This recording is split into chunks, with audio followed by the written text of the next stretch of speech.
This episode contains material that might be triggering for some. If you need to stop the podcast at any time to take care of yourself, please do so.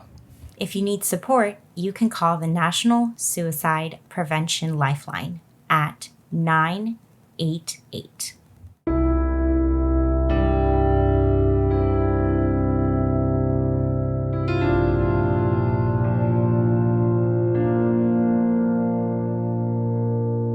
Dialectical behavior therapy was created in the 1980s by Marsha Linehan in Seattle, Washington.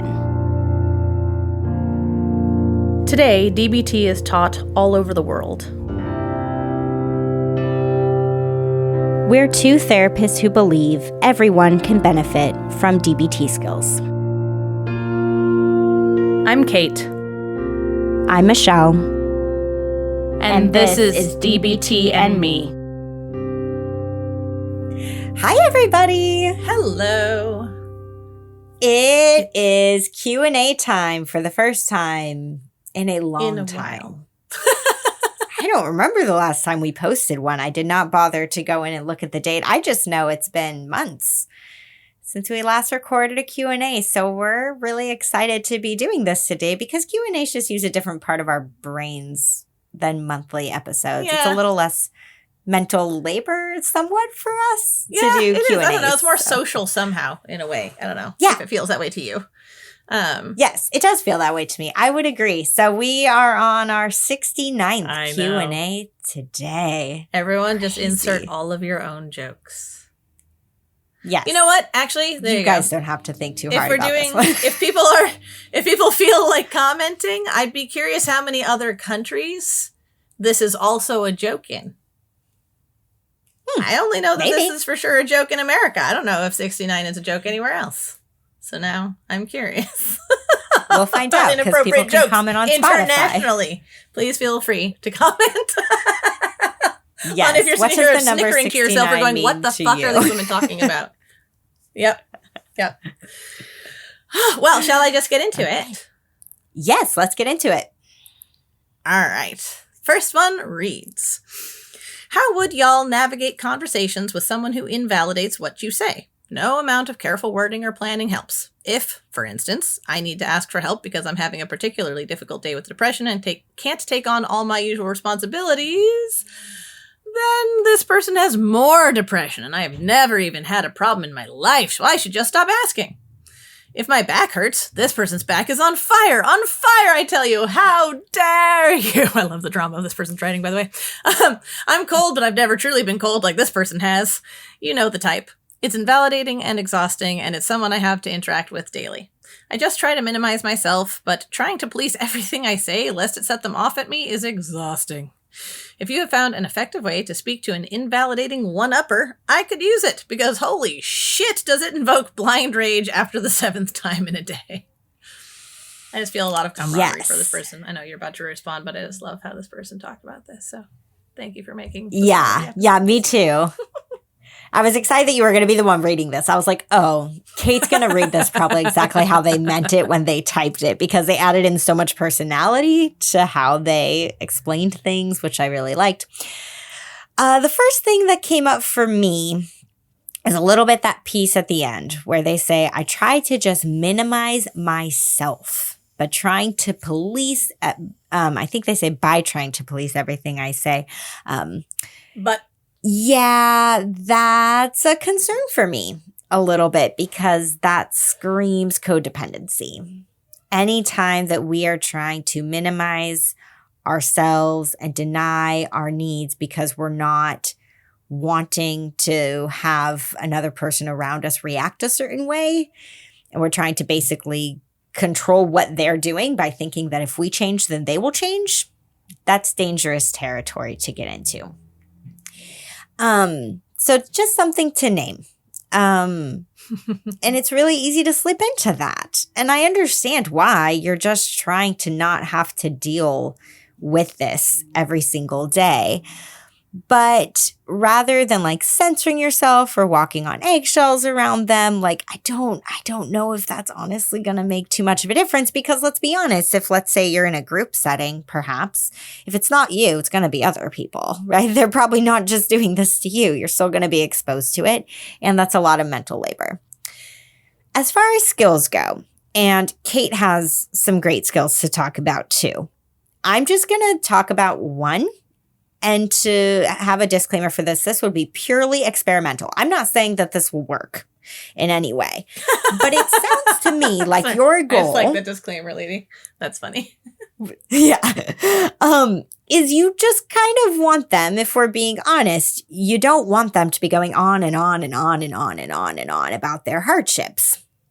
It gets tiring to have somebody with like such negative energy, we could say, who, just goes on and on.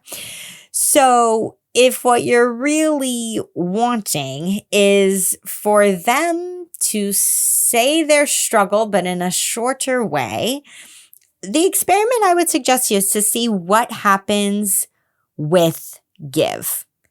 If you try some give with them, right? If you're like, oh, my back's been really bugging me. And they're like, oh my gosh, my back has been really bad too. And they go on about it, to just be like, oh, that does sound really hard with your back, right? Like, yeah, I can imagine you've had a hard day because it's been hurting so much.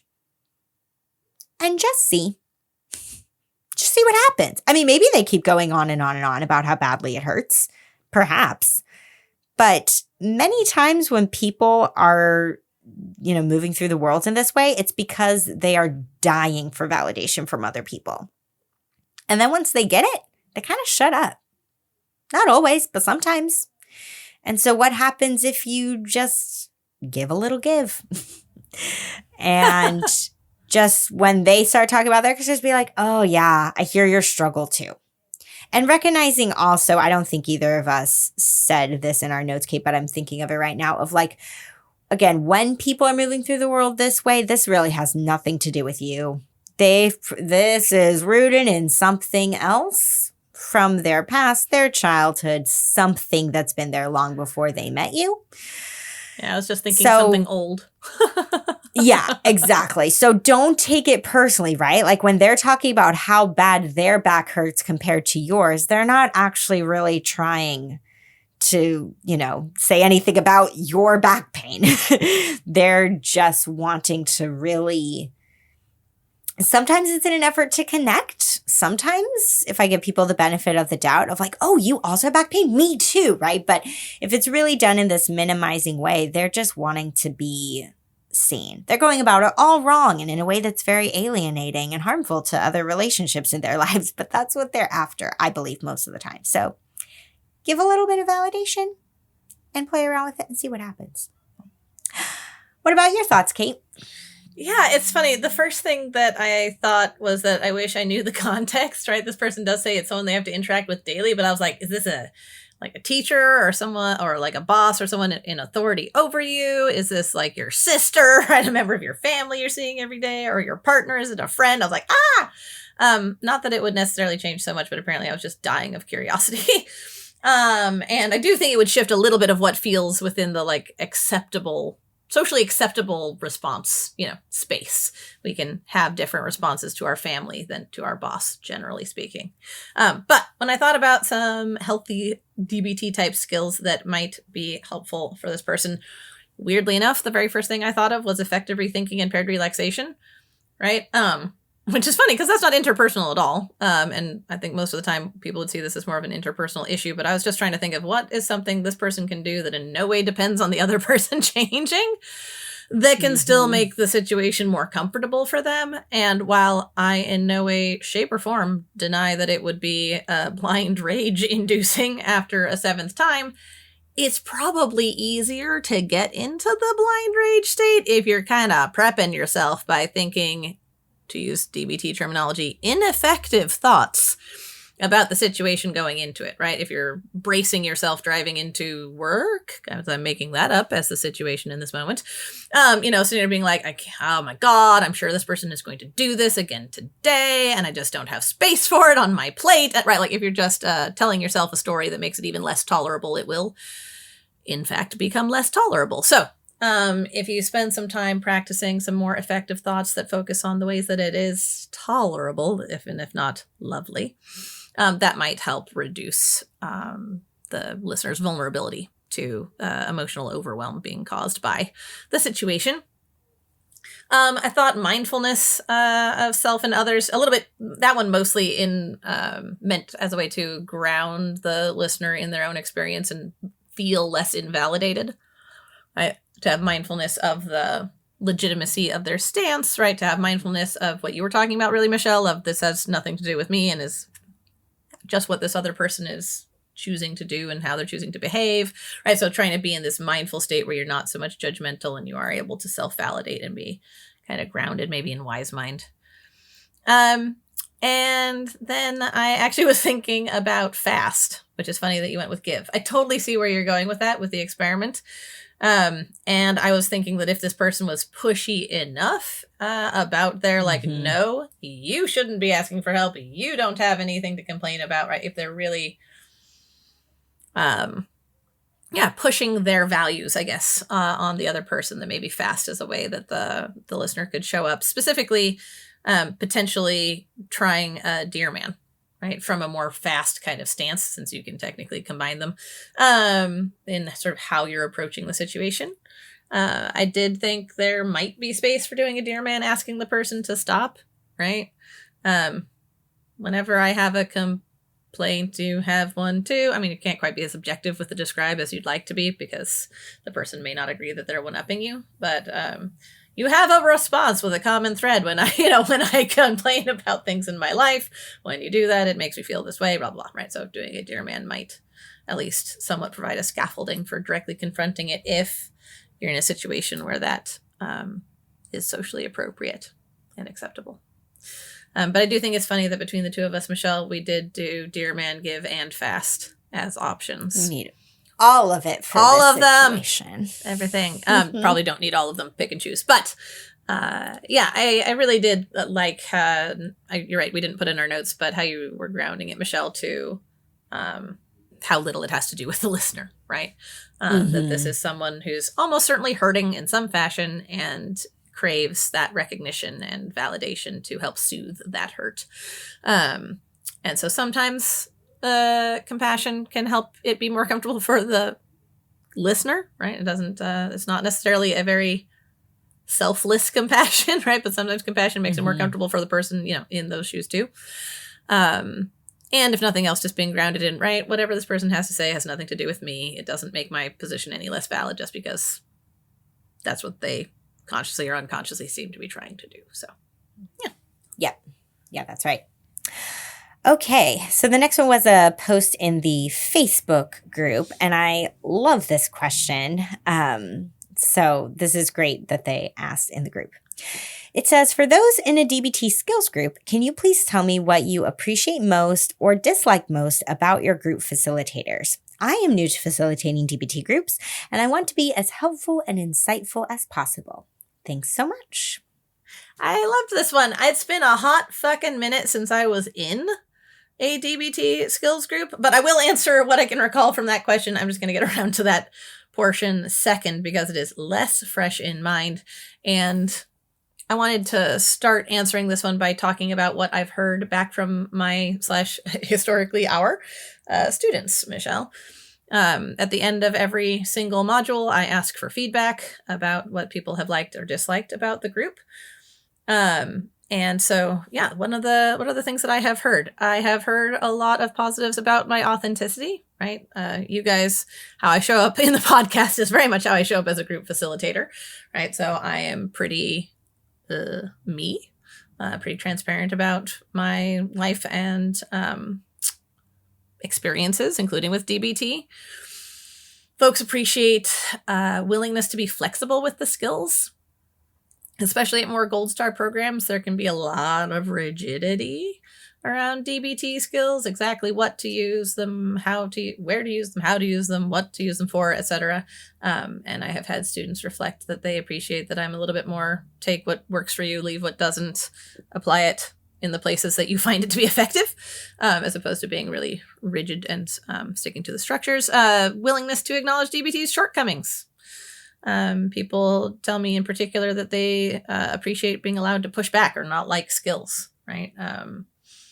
I love the skills training assumption, the number one, which the top one, I just like everyone is doing the best they can at any given moment. I use that every first group because it starts an argument every first group, which is perfect because then people get to see that I welcome that kind of pushback. So, right, I love it when people tell me that things in DBT sound stupid or dumb or inconsistent or other things, because either I get the opportunity to be like, yeah, you're right, I don't like this one. This one does strike me as dumb. Or I get to be like, I see where you're coming from, but have you thought about it this way? And then I can directly address whatever their concern is. And then I think last, which I guess this one kind of ties back into the authenticity, but I do try and bring real life examples of how I myself have used or continue to use the skills. If any of you have read the book, the intros, right, Michelle and I talk about how she isn't and I am one of the people more that DBT was meant for. And so I like to try and share how I make use of it to try and ground people in it as a real life practice and not just a thing that someone's yakking at them about in front of a classroom. So that's the positive things that I've heard. Not to toot our own horn, but most of the negatives I've heard have just been since getting online, things about being online that some of them I've managed to fix and some of them I haven't, but it hasn't been too much about like us as facilitators or me as a facilitator and more about the limitations of being online. Yeah. Right.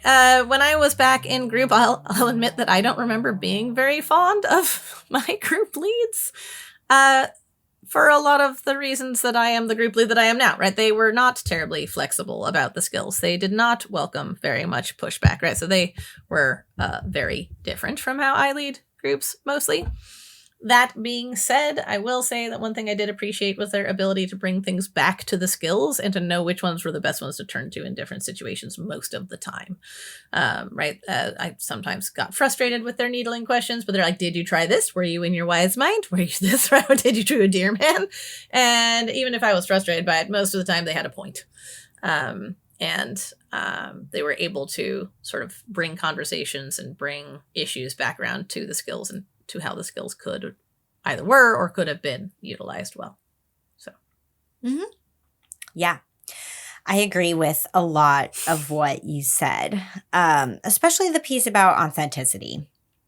I don't think that can be emphasized enough, that is what matters the most when you are leading a group, is to model self-disclosure. I mean, again, like Kate was saying, there's the kind of self-disclosure where it's like, oh, I'm going to tell you a real life example of how I use skills, which I think has a lot of value.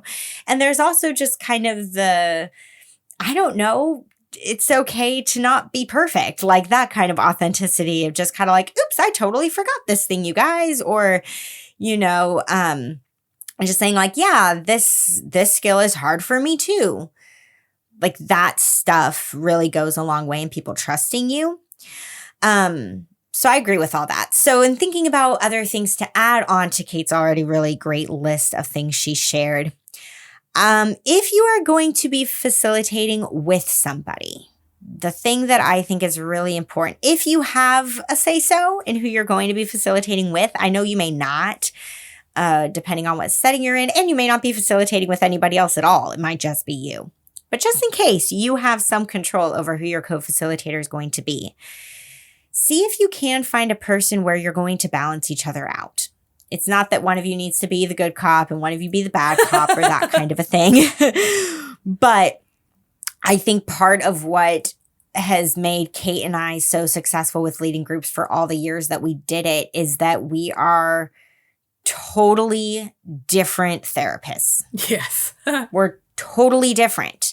The way we teach skills is a little bit different. The way we interact with group members is a little bit different. Like I'm definitely more of the structured by the book one, and she's not. And the first time that I ever led a group with somebody else who was more by the book like me, I couldn't stand it. I was just like, this is not good. It's like you walk into an ice cream shop and the only flavor they have is vanilla. Like, nope. You want more variety. And different people in the group are going to relate to each of you differently, the same way that people listening to the podcast sometimes relate, I think, more to Kate, and some people listening to the podcast relate more to me. But that's what you want, is to find somebody where you bring different things to the table and you respect each other's strengths, and you also can know when each of you needs support. Kate and I know this by now almost without speaking. We know when the other person is off their game. We know when we need to jump in and give a little bit more. We know that if a person asks a question and, like, let's say I turn to Kate and I'm like, Kate, do you mind answering that first? And then I can go next. That what that really means is, Kate, I have no fucking idea. Please help me.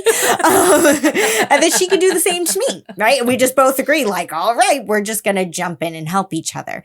Now that takes time to develop, but if you are going to do it with somebody, who you do it with is important. Some general things, though, regardless of who you're doing it with, if anyone, is I think the biggest thing that's important is, I mean, authenticity, I think, is the biggest. But another thing that's really important is that you need to feel comfortable not just teaching a group, but leading a group.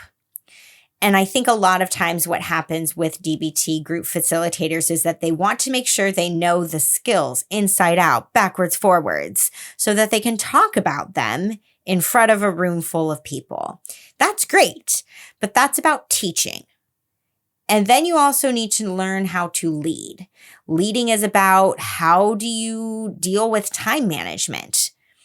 How do you make sure that you know how to fill the time if you have a group that's not going to talk much, or an activity goes really quick, faster than you thought it would? What are you going to do if you have a group where they talk way too much? And how are you going to lead to rein people in so that you still have time to get to the material and the activities? How do you help foster group participation if you have a group where people aren't super engaged? How do you do those things? And those things have nothing to do with what you're teaching or what the DBT skills are. That just has to kind of do with how comfortable you feel being that leader type of presence in the room. And that's something that you figure out over time.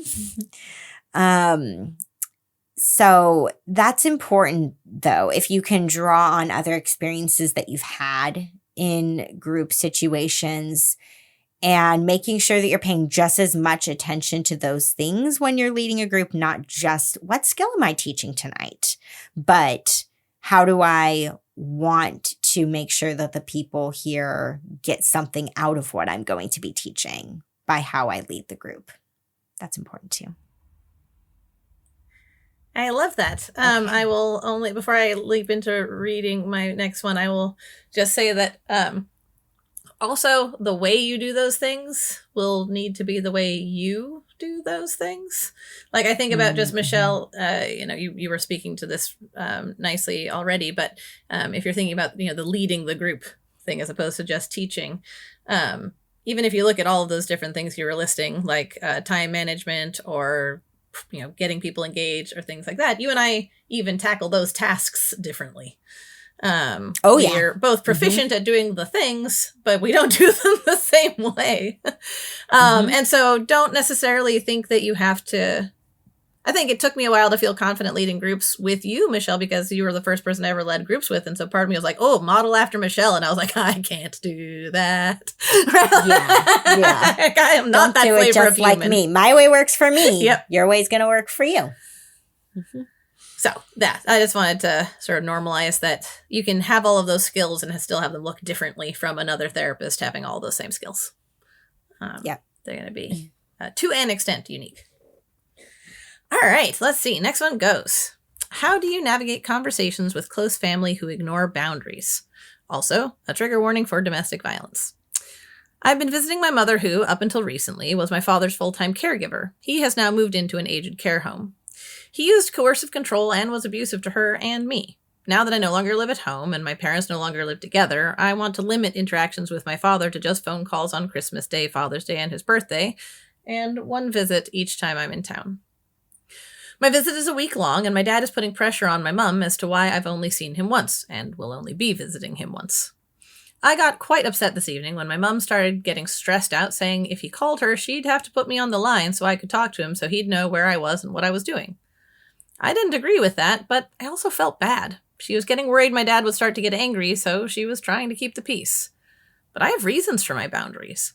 When I told her I was feeling upset about the pressure to keep talking to Dad, she rejected that she was pressuring me. So I decided to get some space because I was crying and feeling pretty overwhelmed and go out for the evening.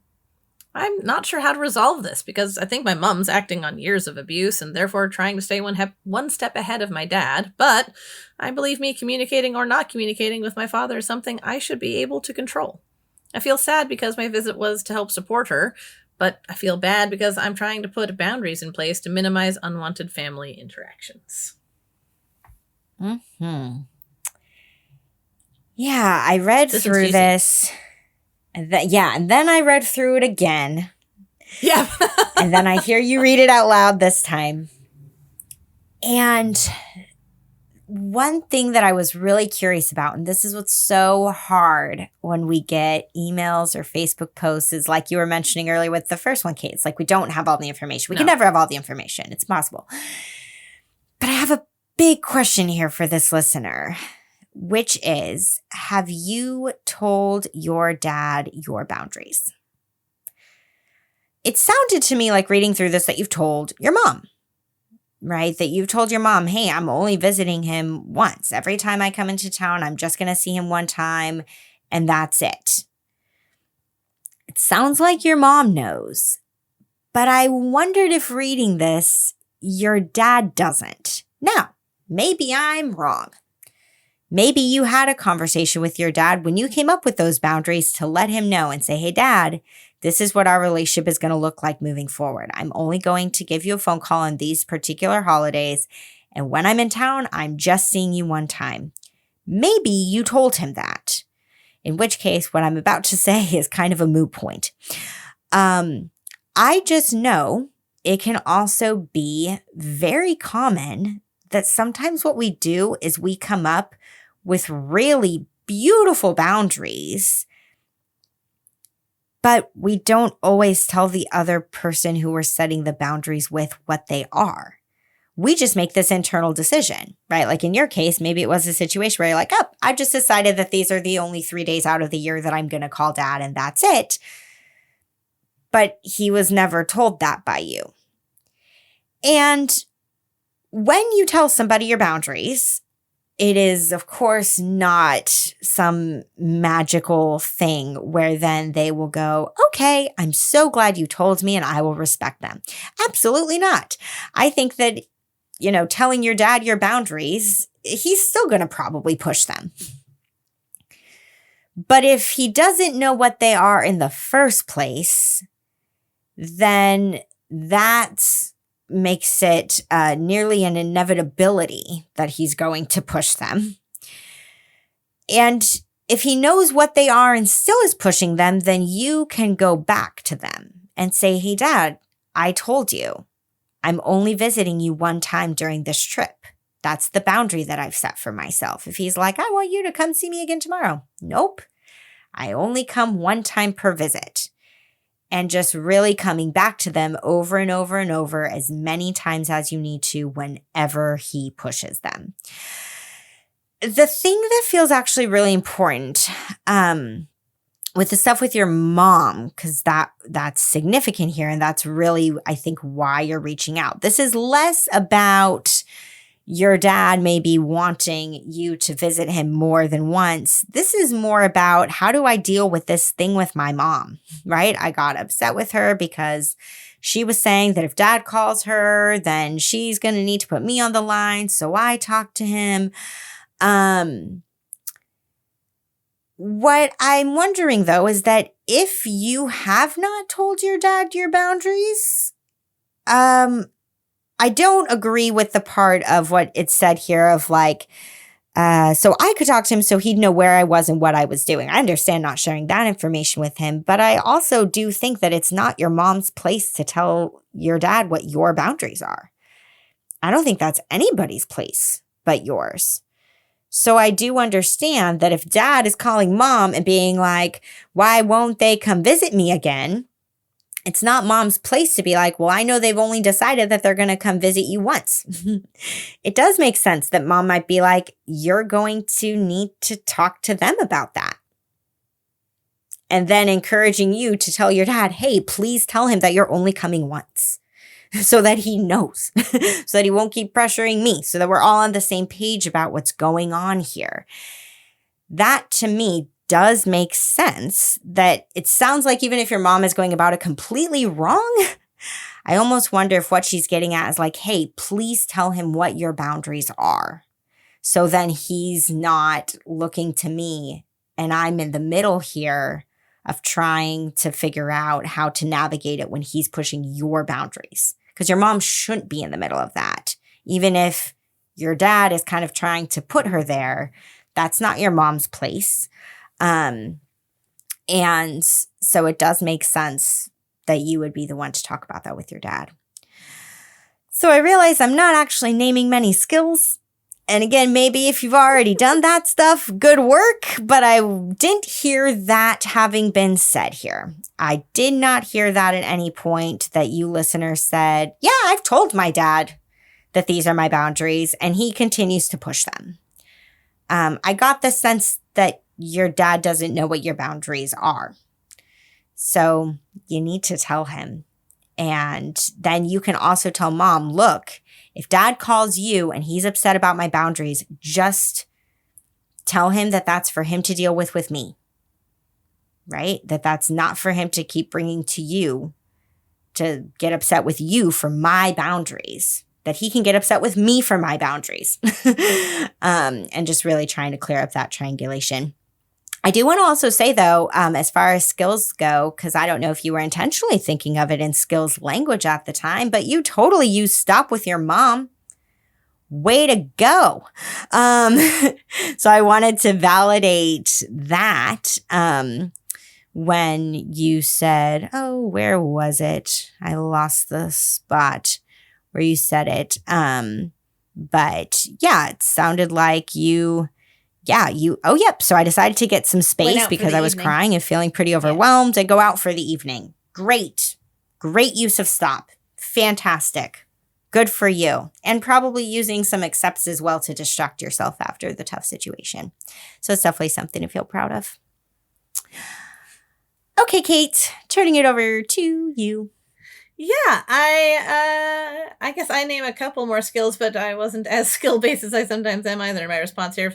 My first thought I just wanted to say was that I thought this listener's boundaries sounded great. Like I was excited for them to hear that they were making those and sticking to them. Also wanted to say that I totally understand the guilt. I am someone with a giant guilt gland. It's funny. Michelle recently asked you a question about guilt, and your answer in and of itself was a reminder to me that we're very different creatures around the emotion of guilt. Because I was like, I don't think I do feel guilt in this situation, really. And you were probably like, how? Yes. How do you not? Also, you made it very specific, and I was just like, what's that with your relationship with guilt about the whole thing? But you're like, not really there. I was like, what is even happening? I bleed guilt. So I totally understand feeling guilty. And I also understand feeling guilty when it's not necessary. So I wanted to really emphasize a lot here dialectics for this listener. Not a skill that we reference as often as maybe we ought to, but really it seemed like there was a bit of a problem potentially for this listener of a bit of flip-flopping in their thinking, right? Like they had to choose between setting boundaries or supporting their mom, or they had to understand their mom's behavior or stand up for their own, boundaries or, things like that. And I just wanted to lean into the right? There's, you can set boundaries with your mother and support her, right? The boundaries aren't antithetical to support.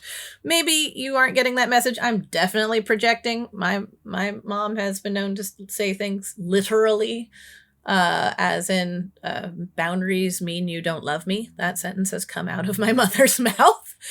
Right. So I understand that you may or may not have been raised in an environment where boundaries felt like they were a part of love or a part of support, but they absolutely are and can be. So don't want you to feel like you have to pick between those things.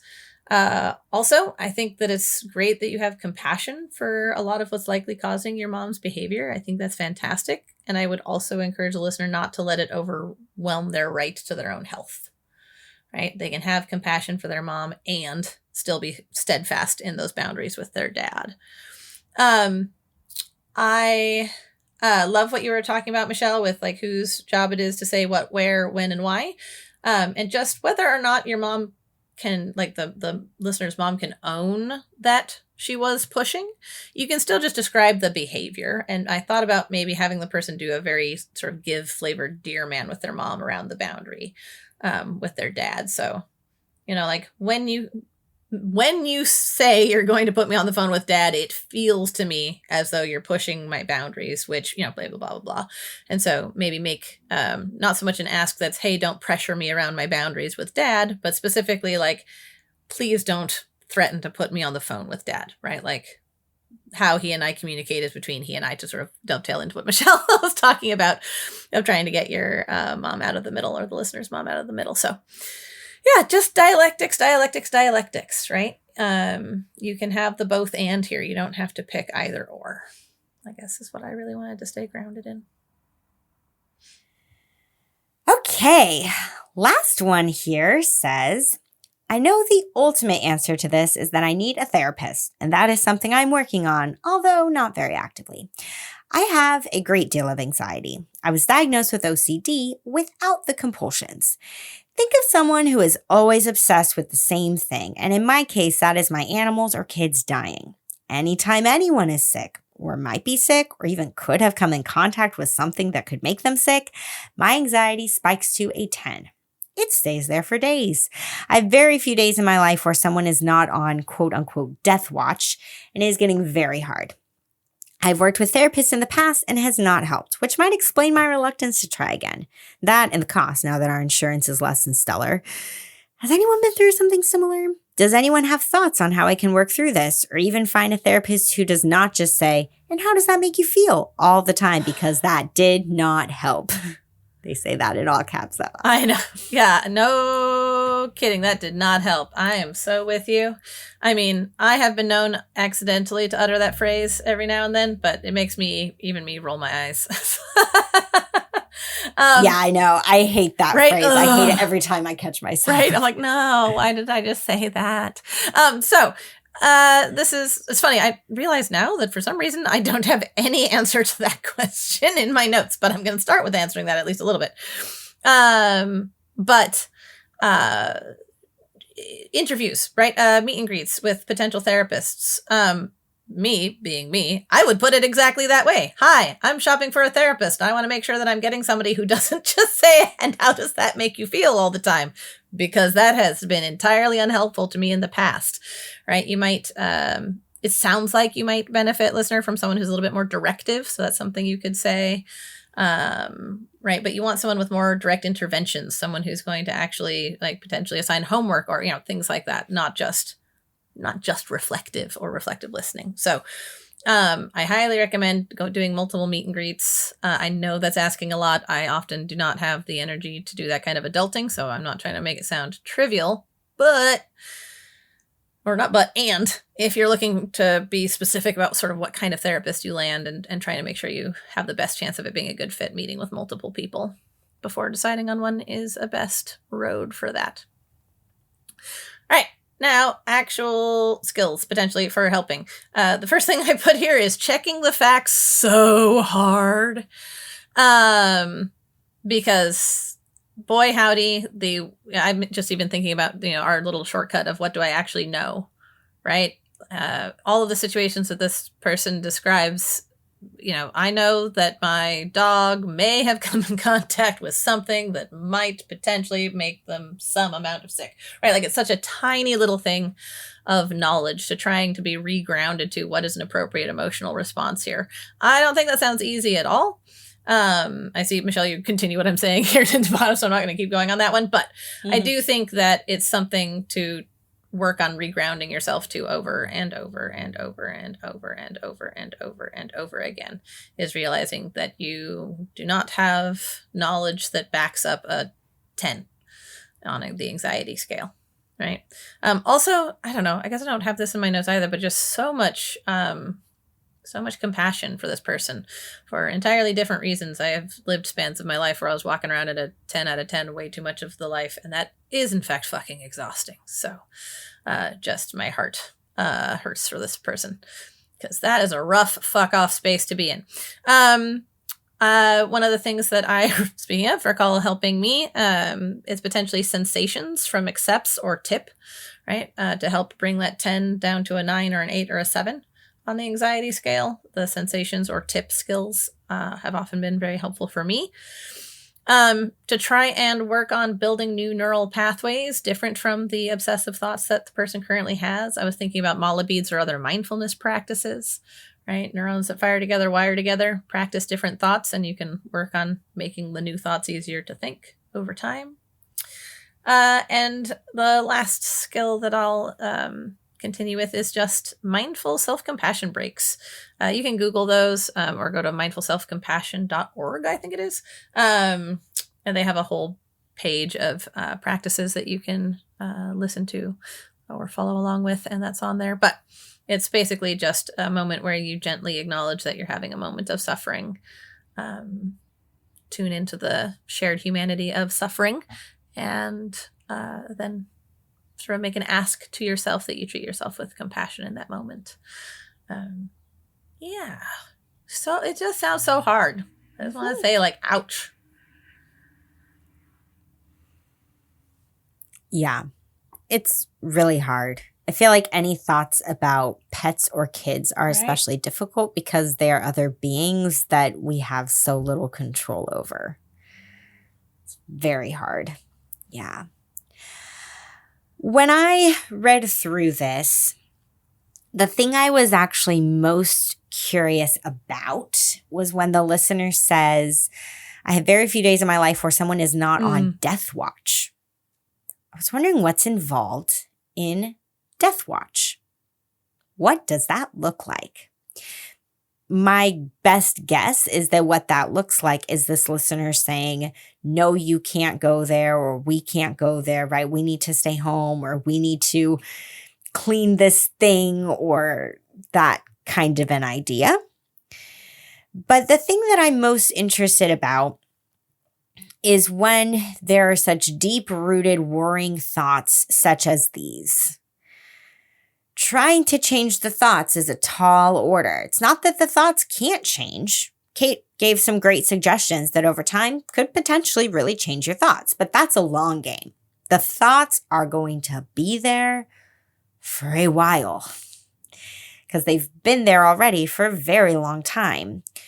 What I care more about, what I'm more interested in, is what are the actions that stem from the thoughts. Right? Remember, something happens, we think something, we feel something, we do something. So your thought is, oh my gosh, we could get sick. The emotion is fear, but then what's the action? Again, what is death watch? How does that show up? And that is where I would most start, is on seeing what actions you can change. I would work it backwards. Change your actions, which may start to change your emotion, which then may start to change your thought, rather than trying to start with changing the thoughts. And I imagine that's why therapy hasn't been very helpful in the past, because probably a lot of the therapists you've worked with have been, to put it in like clinical terms, targeting your cognitive distortions. And that's not working very well. So what Kate was saying about check the facts, I agree with 100%. And Kate was kind of already acknowledging this.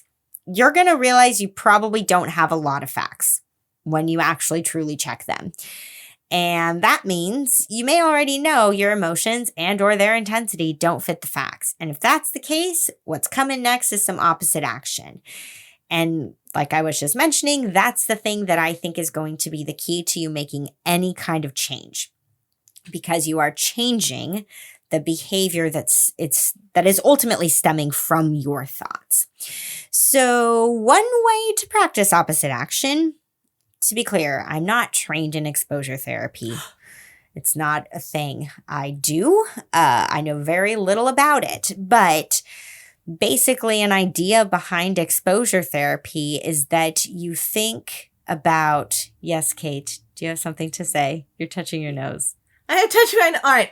I don't know if this works for anybody else neurospicy, but sometimes when I have a thought that I'm trying to hold on to, I was like, I know you have something to say. My nose, it helps me hold on to the thought for longer. Like it doesn't flee. I don't know why, but something about touching my nose and holding it there until I make the comment. You can put the thought helps.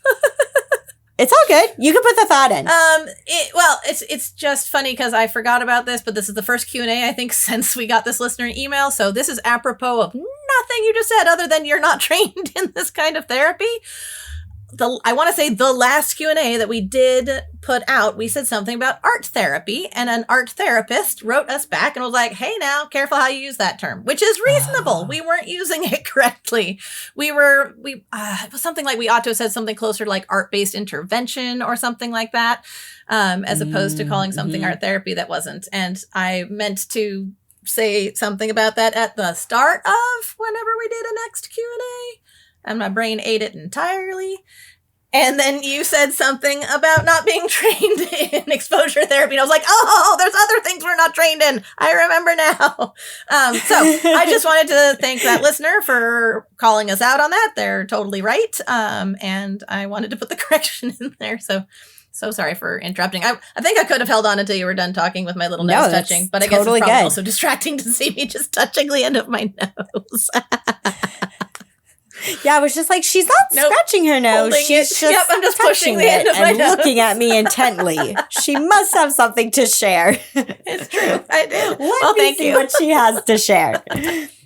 Yeah, no, I'm glad you mentioned that, because as therapists, we're trained in various things, but really, no therapist is good at all kinds of therapy, and no therapist knows everything about all kinds of therapy. It's just not possible. So, yes, we did make an error there that Kate just mentioned when it came to talking about, like art therapy stuff, because that's not Kate and I's world. And I do want to be mindful of that as I start to talk about exposure therapy when I definitely don't practice this, so I may mess it up.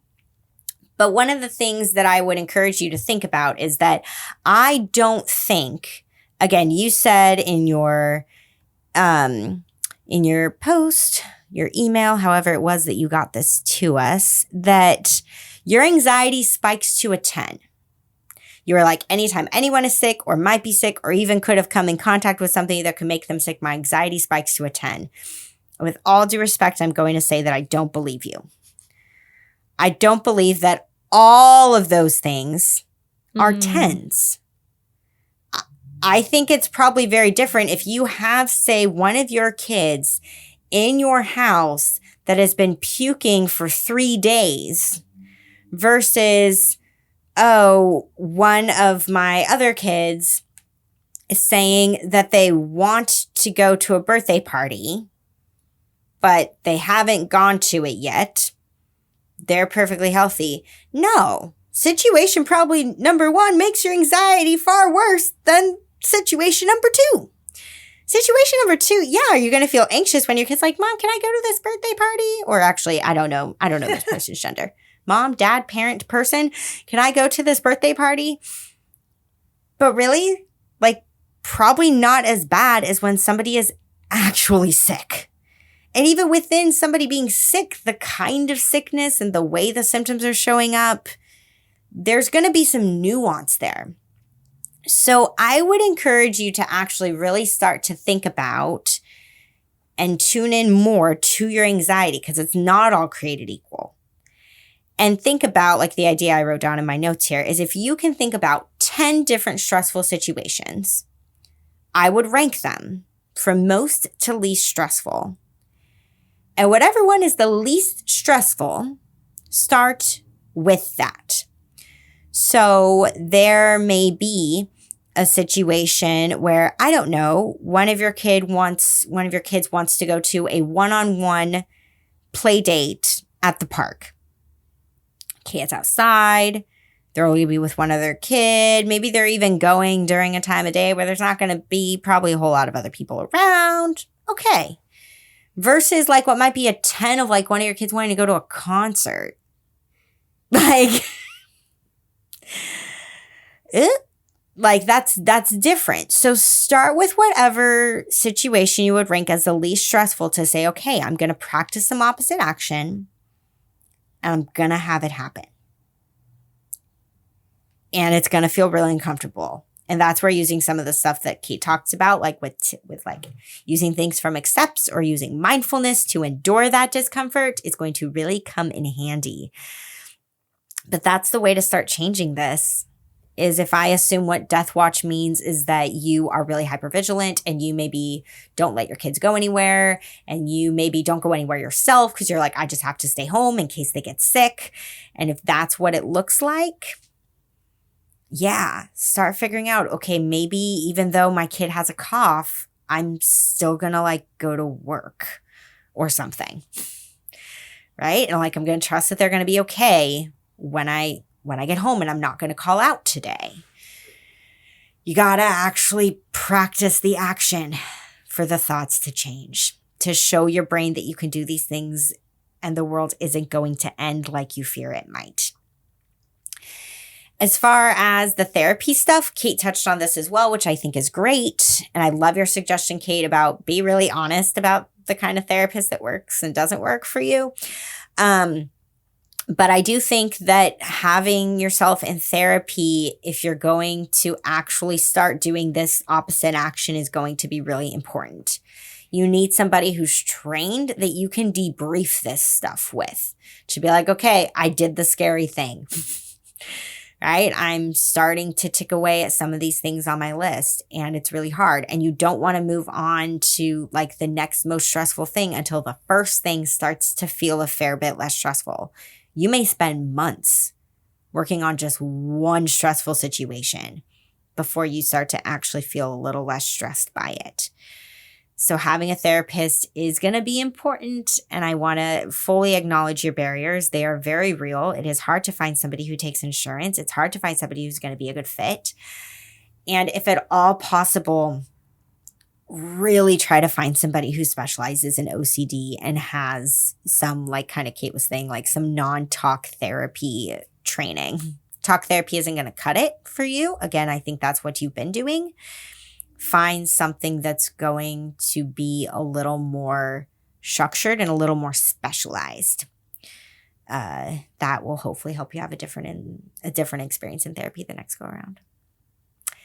Okay. Yeah, I think that's great. And I love how, you talked about it a little bit, Michelle, and I just, I hadn't thought about it, but I want to tack on my agreement around the teaching your body that you can have these things happen and not have it go terribly, right? One of the things that I talk about, the worst thing you can do for your anxiety is give into it. Because then it just pats itself on the back and doubles down the next time, right? It's like, aha, see, we were right to be afraid. The human listened to us, right? And so the more you give in, the more restrictive it gets because it's trying harder and harder to keep you safe. And every time you're like, oh, thanks, right, I won't do that thing. Then it's just builds up and builds up and builds up. And so you need to start pushing back against that elastic somewhere, somehow, before your world just tightens to a minuscule little band. Because that's what anxiety will do and is meant to do if we don't push against it in the places that it's not reasonable, which is fucking uncomfortable. But so I love your also best accomplished with a trained specialist therapist by your side. And don't look now, guys, but my cat just jumped up on the bed with the dog briefly and was briefly nice. Ooh. I know. What's happening? I know someone, oh God, now he's going to try and get on a piece of furniture. He shouldn't. Anyway, from Kate's Safari. No, they're just so distracting sometimes. No, I don't know, Michelle, I know we said this at the beginning, but I'll echo it one last time before signing off. It feels good to be doing Q&As again. I'm excited to get more out in the coming weeks and months and start making some catch up. Yeah. Agreed. Yeah. Thanks, everybody. See you next time. To learn more about us and the DBT skills we're teaching each week, join our Facebook group. Simply log in to your Facebook profile and search for DBT and Me Podcast.